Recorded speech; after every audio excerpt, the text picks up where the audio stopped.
Идната недела Македонија за прв пат на еден самит на НАТО ќе седи на иста маса со останатите земји членки.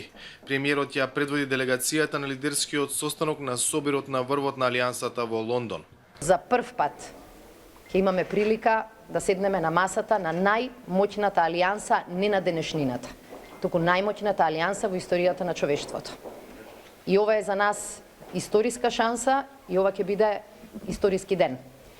За прв пат да не дозволиме некој друг за нас да дискутира, туку да седнеме на масата на која што се носат одлуки кои влијаат на целиот свет. Наредната недела ќе имате можност да седите рамноправно на лидерската маса и тоа е значаен показател за вашата посветеност.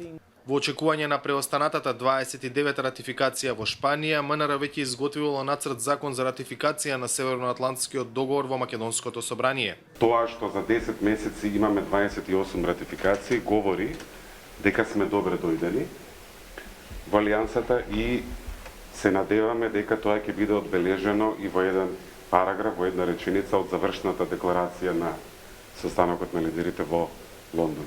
Димитров најави дека до лондонскиот самит ќе се утврди идниот амбасадор во НАТО. Неофицијалните информации се дека тоа ќе биде Дане Талески, актуелниот советник на премиерот за надворешни прашања.